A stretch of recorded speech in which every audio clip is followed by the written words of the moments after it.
On Friday morning, July 17th, 1987, the small town of Comfort, Texas, became the scene of a heroic rescue and tragic loss. Much of the footage you will see was taped on that day by the banks of the Guadalupe River. That day probably was one of the most traumatic of my whole life. We thought that the only people that were alive were the ones that were around us, and we were scared to death. I know I'll never get over this, because it's something that's going to be in my mind forever. It was the day they were supposed to go home. The more than 300 children at the church camp were awakened early. The river was flooding. If they didn't leave soon, their buses might not be able to leave at all. They come in there rushing us up and everything. Telling us get up, get packed and all this stuff, and everybody was asking why. They said we got to get out of here because the river was flowing over. And we started going around the corner. We would go down the hill, then water started coming in the bus and stuff. We tried to back up, but then the bus got stuck, so they made all of us get out of the bus. And that's whenever the first wave hit us and started scattering people to different trees.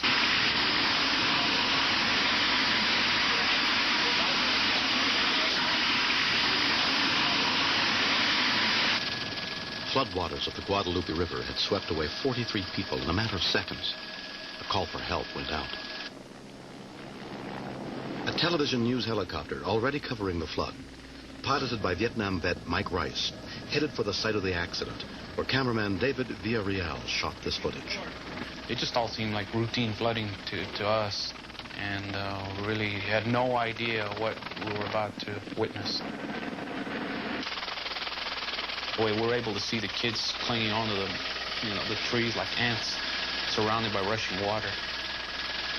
A Texas Department of Public Safety helicopter was already trying to pick someone out of the treetops, now barely above the 60-mile-an-hour floodwaters.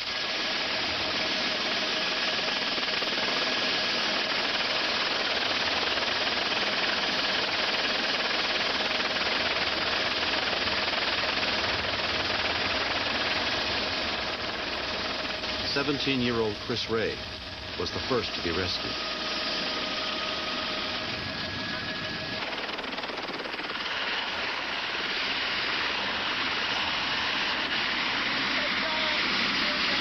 How many are there of you? There's the bus over there, 40. How many? 40.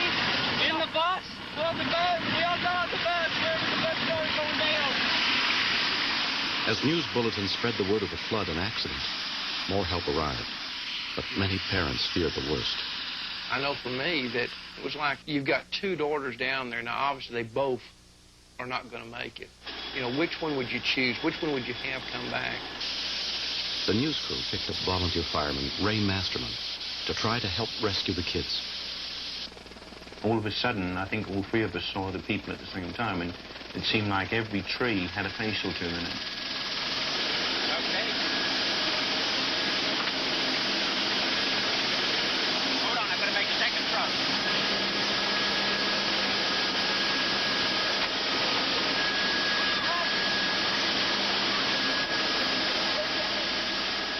It was a very dangerous situation when we're literally surrounded by trees, clipping trees with our blades.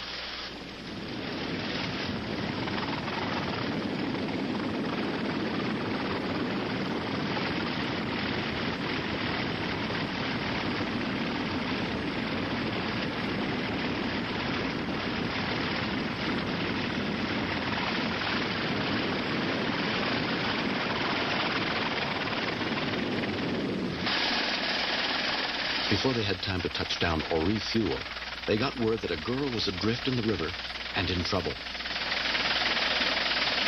she is right there, Mike. She's floating in the water right there. She's still okay.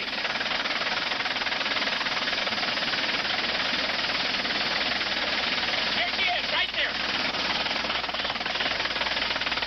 Okay, he died. He's going to go down when we get to life there. He took the rope off. Masterman tried repeatedly to rescue 14-year-old Melanie Finley, but she was ripped away by the river. Here she goes!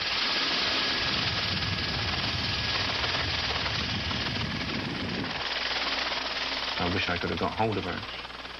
Yes. And I think you know, that we would have had more chance. But fate plays tricks like that. 25 miles away, the Army's 507th Medical Company sent 16 men in 4 air ambulance helicopters, including Sergeant Keith McKenzie. As I went down, all I could see was scared kids. They were just all over the place, and everyone was yelling, "Get me, get me." The rescuers were lowered, knowing that if they got caught in the trees, they would be cut loose. Sergeant McKenzie first tried to reach 16-year-old Scott Chatham, already weakened by leukemia and chemotherapy.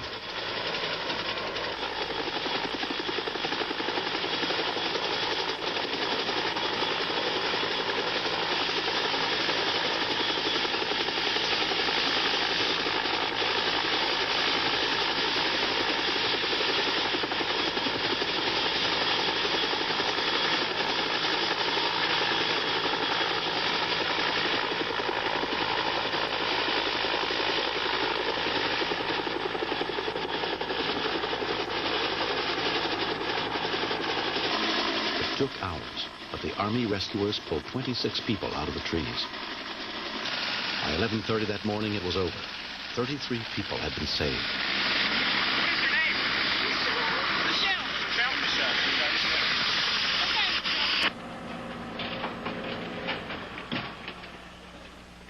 But 10 children died in the waters of the Guadalupe River. The river has returned to normal, but the lives it touched remain forever changed. 15-year-old Michelle Jonas can't forget that day or her friends who didn't survive. Sometimes we'll cry about it, and sometimes we wish we were dead, sometimes and that they were still here.